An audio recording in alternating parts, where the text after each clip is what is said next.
Hello, नमस्कार, आदाब। स्वागत है आपका हमारे YouTube channel target with Junaid में। आज हम आपको पढ़ाएंगे रासायनिक विज्ञान। उससे पहले मैं आपको बता दूं कि जैसा कि यहाँ पे टॉपिक जो हमारा था वो फिजिक्स का चल रहा था।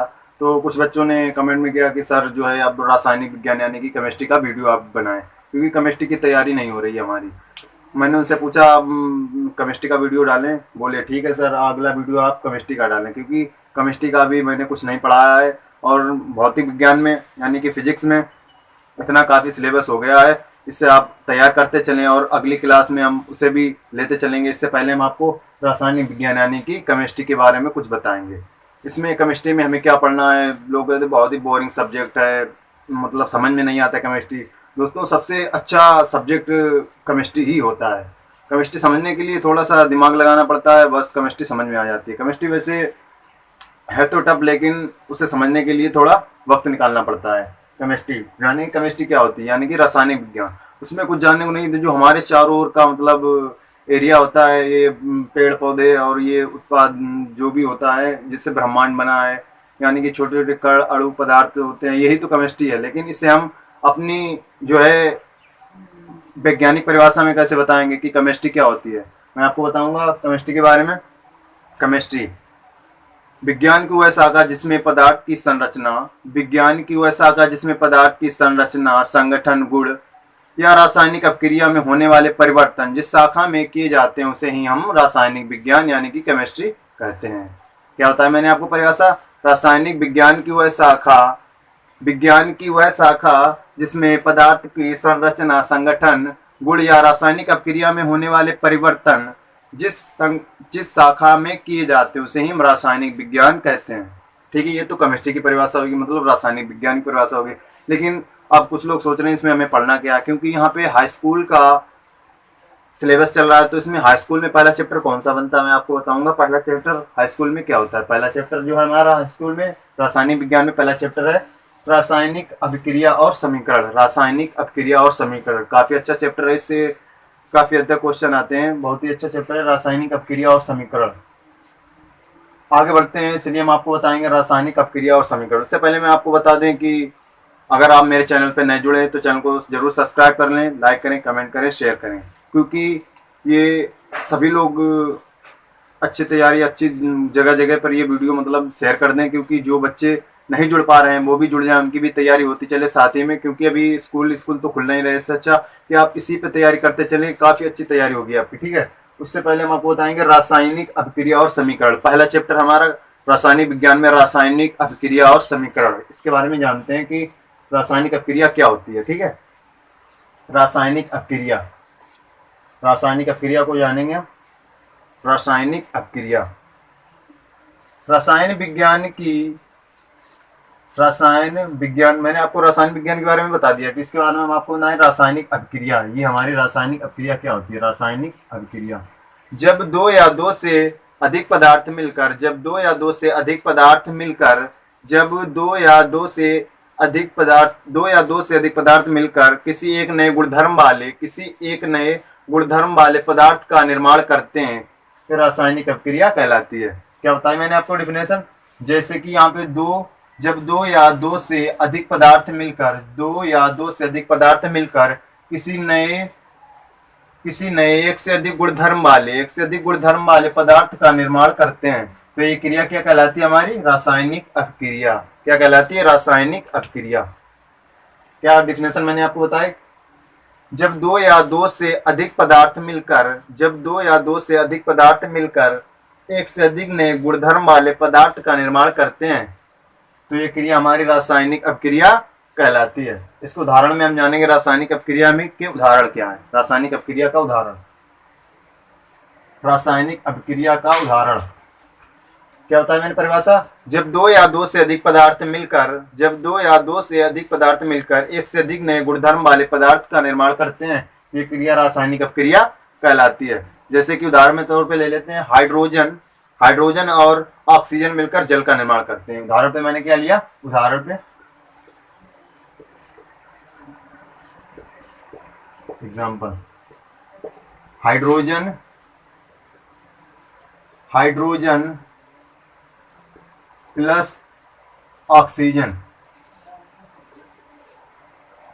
ऑक्सीजन, हाइड्रोजन ऑक्सीजन मिलकर क्या बनाते हैं? जल। हाइड्रोजन ऑक्सीजन मिलकर क्या बनाते हैं? जल। देखिए रिएक्शन में हम देख सकते हैं हाइड्रोजन और H2 plus O2 arrow H2O, ये क्या बन गया हमारा? जल। ये रासायनिक अपक्रिया हो गई है।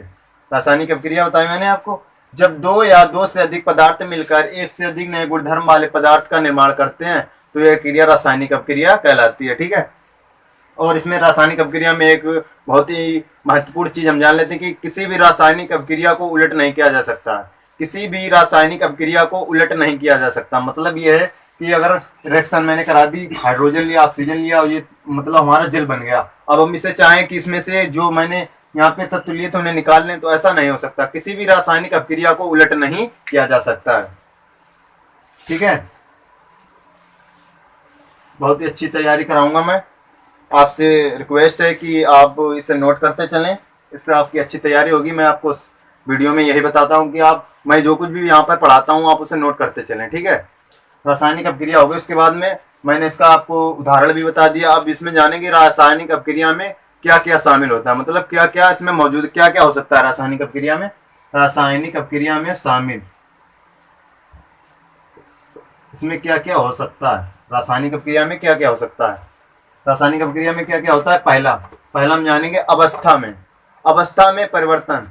अवस्था में परिवर्तन। अवस्था में क्या क्या शामिल होता है इसमें? अवस्था में पहला होता है अवस्था में परिवर्तन। रासायनिक अपक्रिया में क्या क्या शामिल होता है, मतलब क्या क्या होता है रासायनिक अपक्रिया में, ये आपको बताएंगे। पहला होता है अवस्था में परिवर्तन, जानेंगे अवस्था में परिवर्तन। अवस्था में परिवर्तन। अवस्था में परिवर्तन। अवस्था में परिवर्तन। अब इसे आप जानें कि अवस्था में कैसे परिवर्तन होता है। मैं आपको बताऊंगा कि अवस्था में, रासायनिक अपक्रिया में अवस्था में कैसे परिवर्तन हो सकता है। देखिए पहले ऐसे होता है कि यहाँ पे हाइड्रोजन लिया मैंने, हाइड्रोजन लिया। ठीक है। हाइड्रोजन जो है एक मेरी गैस होती है, हाइड्रोजन जो है गैस है। ठीक है। उसके बाद O2, ये भी मेरी गैस है, इसमें कर दिया मैंने, ये क्या बना? H2O, H2O बना, ये अलग होता है। ठीक है। उसके बाद ये अवस्था में परिवर्तन हो जाता है। जैसे कि यहाँ पे मैंने कोई सॉलिड चीज ली, यानी कि ठोस चीज ली, उसके बाद में एक गैस चीज ली, यानी कि गैस का कोई तत्व लिया। जैसे यहाँ पे ऑक्सीजन ले लेते हैं। ठीक है। यहाँ पे Fe ले लेते हैं। Fe ये मेरा सॉलिड होता है। O2 ये हमारी गैस होती है। O2 हमारी क्या होती है? गैस होती है। Fe ये मेरा सॉलिड होता है, यानी कि ठोस, यानी कि आयरन होता है। अवस्था में कैसे परिवर्तन होता है मैं आपको बता रहा हूँ। अवस्था में ऐसे परिवर्तन, जैसे Fe यहाँ पे सॉलिड है, O2 हमारी गैस है, इसके बाद हम क्रिया कराएंगे तो Fe3O, मतलब जो है इसका अवस्था में परिवर्तन हो जाता है, ये ठोस रहेगा। ठीक है। ठोस बनता है। जैसे कि यहाँ पर कोई गैस लिया, गैस का तत्व लिया मैंने, और यहाँ पर ठोस का तत्व लिया, तो रिएक्शन कराने के बाद मेरा क्या प्राप्त होता है? ठोस ही प्राप्त होता है। ये अवस्था में परिवर्तन हो जाता है। उसके बाद में दूसरे नंबर पे हम आपको बताते हैं, दूसरे नंबर पे आज बताते हैं आपको अवस्था में परिवर्तन हो गया रंग में परिवर्तन। दूसरा होता है रंग में परिवर्तन। रंग में परिवर्तन। रंग में कैसे परिवर्तन होता है? जैसे कि रासायनिक अपक्रिया मैंने लाल प्लस हरा, जैसे रासायनिक अपक्रिया लाल और हरे रंग में कराई तो हमें कौन सा रंग प्राप्त हुआ? जैसे कि रासायनिक अपक्रिया में कोई भी, जैसे कि लाल रंग और हरा रंग से मैंने अपक्रिया कराई, तो जैसे कि मान लिया यहाँ पे सफेद रंग प्राप्त होता है, सफेद यानी कि व्हाइट, सफेद प्राप्त होता है। ये रंग में भी परिवर्तन हो जाता है। रासायनिक अपक्रिया में रंग में भी परिवर्तन होता है। पहला होता है अवस्था में, यानी कि इनकी भौतिक अवस्था बदल जाती है, चेंज हो जाती है। जैसे कि यहाँ पे कोई सॉलिड चीज है और उसके साथ गैस के साथ अपक्रिया कराएंगे तो उसमें सॉलिड बने या लिक्विड बने या द्रव बनता है। ठीक है। तो उसकी अवस्था में भी परिवर्तन हो जाता है। रासायनिक अपक्रिया में क्या क्या शामिल होता है मैंने आपको बताया। पहला होता है अवस्था में परिवर्तन, उसके बाद में रंग में परिवर्तन होता है, उसके बाद में तीसरे नंबर पर आता है टेम्परेचर, यानी कि टेम्परेचर यानी कि ताप में परिवर्तन। तीसरे नंबर पे आता है ताप में परिवर्तन। ताप में परिवर्तन। ताप में परिवर्तन, मान लिया यहाँ रासायनिक अपक्रिया मैंने 50 डिग्री सेल्सियस पे की है, 50 डिग्री सेल्सियस पे कोई रासायनिक अपक्रिया कराए। रासायनिक अपक्रिया करने के बाद कोई तत्व का जो टेम्परेचर है वो 70 हो गया। कितना हो गया दोस्तों? 70। तो इसमें टेम्परेचर में भी परिवर्तन हो जाता है। रासायनिक अपक्रिया में टेम्परेचर पे भी परिवर्तन, यानी कि ताप में भी परिवर्तन होता है रासायनिक अपक्रिया में। अवस्था में तो परिवर्तन होता है, उसके बाद में रंग में भी परिवर्तन हो जाता है, उसके बाद में ताप में भी परिवर्तन होता है। ताप में परिवर्तन जैसे कि 50 डिग्री सेल्सियस पे मैंने कोई रासायनिक अपक्रिया की, उसके बाद में मुझे जो तत्व मिला, उत्पाद मिला तीसरा, उसका टेम्परेचर तो दोस्तों मैंने मान लिया 70 डिग्री हो गया। 70 डिग्री हो गया तो ये इसमें क्या हुआ, ताप में भी परिवर्तन हो जाता है रासायनिक अपक्रिया में। उसके बाद में चौथे नंबर पर आता है मेरा गैस का उत्सर्जन। गैस का उत्सर्जन, गैस का उत्सर्जन, उत्सर्जन, गैस का उत्सर्जन। ठीक है, गैस का उत्सर्जन कैसे होता है, जैसे कि रासायनिक अपक्रिया की, रासायनिक अपक्रिया करने के बाद उसमें गैस जो है उत्सर्जित होती है, बाष्प बन के निकल जाती है। इसमें गैस का भी उत्सर्जन हो जाता है रासायनिक अपक्रिया में। रासायनिक अपक्रिया में गैस का भी उत्सर्जन हो जाता है। अवस्था में परिवर्तन मैंने आपको बता दिया, अवस्था में परिवर्तन मैंने आपको बता दिया। उसके बाद रंग में भी परिवर्तन बता दिया, ताप में भी परिवर्तन होता है। जैसे कि 50 डिग्री सेल्सियस पे कोई अपक्रिया की, अपक्रिया करने के बाद उसमें 70 डिग्री सेल्सियस तापमान उसका हो गया, टेम्परेचर 70 डिग्री हो गया।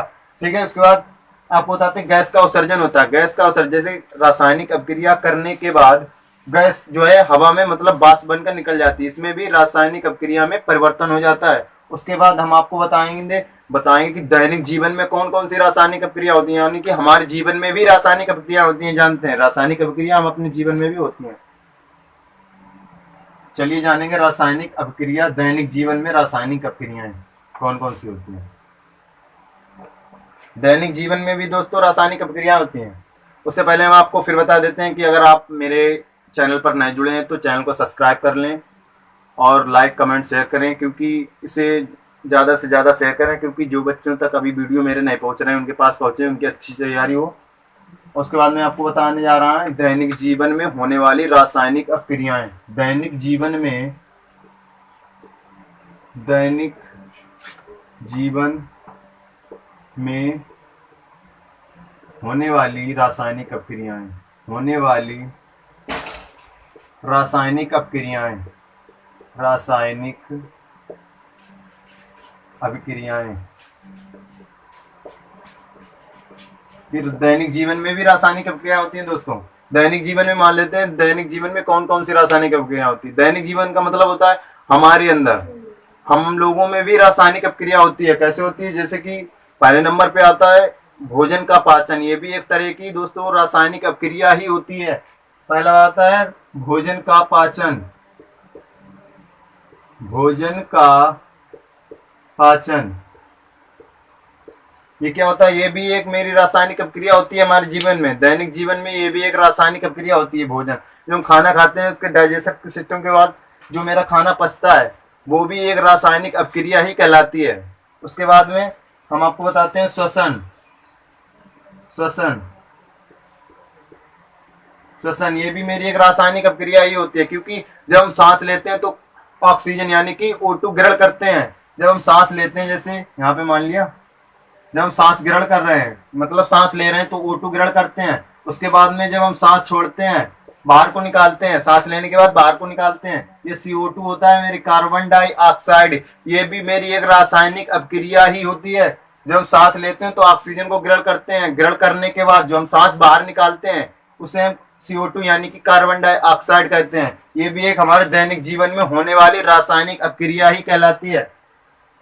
श्वसन हो गया। उसके बाद भोजन का पाचन भी हो गया। भोजन का पाचन मतलब जो हम खाना खाते हैं उसके बाद जो खाना पेट में जाकर जो उसका डाइजेशन के बाद जो पचता है खाना, ये भी पचने की जो क्रिया होती है, पेट में खाना पहुंचने के बाद जो क्रिया होती है उसे भी हम रासायनिक अपक्रिया ही कहते हैं। उसके बाद में श्वसन, जब सांस लेते हैं O2 ग्रहण करते हैं, CO2 बाहर निकालते हैं, ये भी मेरी रासायनिक अपक्रिया ही कहलाती है दोस्तों।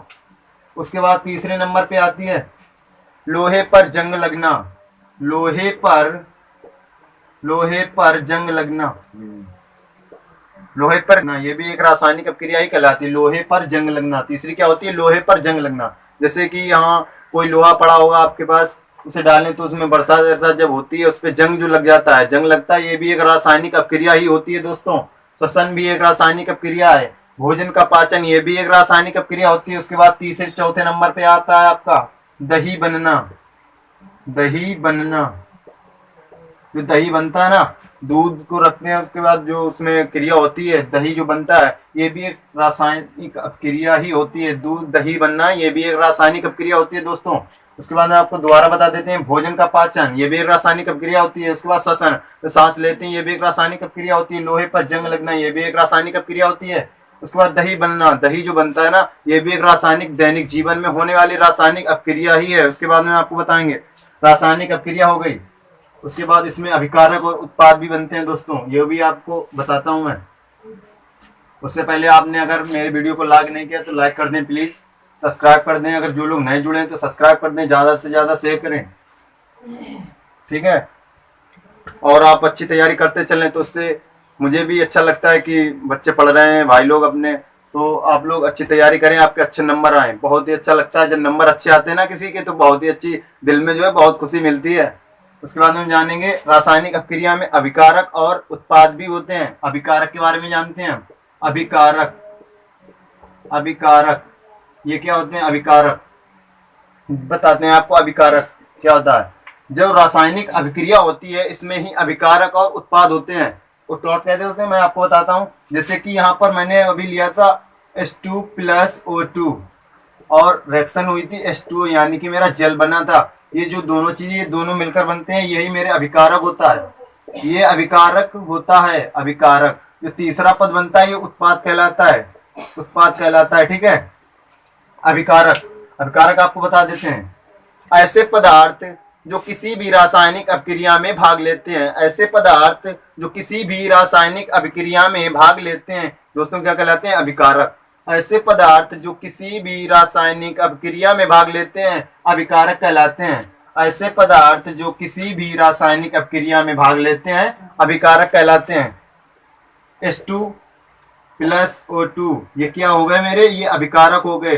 जो तीसरा पद बनता है, तीसरा एलिमेंट तत्व जो बनता है, ये उत्पाद कहलाता है मेरा। इसके बाद में अब आपको जानेंगे उत्पाद के बारे में। उत्पाद क्या होता है? अभिकारक के बारे में आपने जान लिया, क्या होता है अभिकारक? ऐसे पदार्थ जो किसी भी रासायनिक अपक्रिया में भाग लेते हैं उत्पादक अभिकारक कहलाते हैं। उसके बाद में हम जानेंगे उत्पाद, ये क्या होता है बताते हैं आपको उत्पाद के बारे में। रासायनिक अभिक्रिया के बाद, जैसे रासायनिक अभिक्रिया हो गई, यहाँ पे रासायनिक अभिक्रिया हो गई, ठीक है। ये जो बन रहा है तीसरा एलिमेंट, ये तो दोनों अभिकारक हो गए। जिनसे मिलकर रासायनिक अभिक्रिया होती है अभिकारक कहलाते हैं। उसके बाद में जो रासायनिक अभिक्रिया के बाद जो तीसरा पद मिलता है हमें, ये मेरा उत्पाद कहलाता है। तीसरा पद क्या कहलाता है? उत्पाद। आपको बताना उत्पाद के बारे में। रासायनिक अभिक्रिया के बाद जो पद मिलता है उसे हम उत्पाद कहते हैं। रासायनिक अभिक्रिया के बाद जो पद मिलता है मेरा, उसे हम उत्पाद कहते हैं, ठीक है। ये हो गए अभिकारक, मैंने बताया था आपको। ऐसे पदार्थ जो किसी भी रासायनिक अभिक्रिया में भाग लेते हैं और अभिकारक कहलाते हैं। उत्पाद के बारे में, ऐसे पदार्थ जो रासायनिक अभिक्रिया से बनते हैं, रासायनिक अभिक्रिया से बनते हैं, ऐसे भी कह सकते हैं। उत्पाद को बताते हैं, रासायनिक अभिक्रिया से जो बनते हुए उत्पाद कहलाते हैं, ठीक है। चलिए आपको बताते हैं समीकरण के बारे में। अभिक्रिया और समीकरण। समीकरण किसे कहते हैं? अभिक्रिया और समीकरण। रासायनिक अभिक्रिया और समीकरण। समीकरण किसे कहते हैं? रासायनिक अभिक्रिया और समीकरण। रासायनिक अभिक्रिया को दोबारा बता देते हैं आपको। ऐसे जब दो या दो से अधिक पदार्थ मिलकर किसी नए एक से अधिक गुणधर्म वाले पदार्थ का निर्माण करते हैं, यह घटना क्या कहलाती है? रासायनिक अभिक्रिया। जब दो या दो से अधिक पदार्थ मिलकर एक से अधिक नए गुणधर्म वाले पदार्थ का निर्माण करते हैं, ये क्रिया रासायनिक अभिक्रिया कहलाती है दोस्तों। उसके बाद में मैंने आपको बताया था कि अभिक्रिया में क्या क्या होता है। जैसे कि अवस्था में परिवर्तन होता है। रासायनिक अभिक्रिया में अवस्था में भी परिवर्तन हो जाता है और गैस में भी उत्सर्जन हो जाता है। उसके बाद में रंग में भी परिवर्तन हो जाता है, ताप में भी परिवर्तन होता है, ठीक है। अगले ये पार्ट 1 था मेरा, क्योंकि एक वीडियो में इसे नहीं किया जा सकता। बड़ा चैप्टर है ये, रासायनिक अभिक्रिया और समीकरण। अगले वीडियो में और इससे आगे मैं आपको पढ़ाऊंगा। तो अगर आप लोग मेरे चैनल पर नए जुड़े हैं तो ज़रूर सब्सक्राइब कर लें और ज़्यादा से ज़्यादा शेयर करें, क्योंकि बहुत ही अच्छी तैयारी यहाँ पर मैं करा रहा हूँ आपको। अगर आपकी जिम्मेदारी बनती है, मैं इतनी मेहनत आपके साथ कर रहा हूँ, तो आप भी कुछ मेरा फ़ायदा करें, क्योंकि अगर आप इसे ज़्यादा से ज़्यादा शेयर करेंगे तो और लोग इससे और भी दोस्त लोग अपने भाई लोग जुड़ जाएंगे, तो उनकी अच्छी तैयारी होगी। चलते हैं, इसी के साथ आपसे मैं विदा लेता हूं, अगले वीडियो में आपसे मिलेंगे। तब तक अपने परिवार का ख्याल रखिए, सुरक्षित रहिए। और मैं आपको ये भी बता देता हूं कि जो यहाँ पर चीन के साथ हमारा थोड़ा बहुत चल रहा है, इसके लिए मैं आपको बता देता हूं कि अपने ये जो ऐप बंद हो रहे हैं इसके यूज़ ना करें, क्योंकि चीनी सामान का बहिष्कार करें। क्योंकि अगर हम अपने देश की सामान का यूज़ करेंगे तो हमारे देश का जो जीडीपी है, अर्थव्यवस्था है, अच्छी हो जाएगी। इससे यही है कि अपने देश का सामान जो इसे यूज करें, और चीनी सरकार को इससे बहुत बड़ा घाटा हो रहा है। हमारे जवान जो हैं इससे शहीद हुए हैं, तो कुछ भी सबक सिखाना चाहिए। इसके लिए हम उनके चीनी सामान का बहिष्कार करेंगे और स्वदेशी वस्तुओं को ही अपनाएंगे और स्वदेशी सामान का ज़्यादा से ज़्यादा यूज करें, क्योंकि इससे हमारे देश का भी फायदा है, इससे हमारी अर्थव्यवस्था अच्छी हो जाएगी। चलिए, इसी के साथ मैं विदा लेता हूँ। जय हिंद।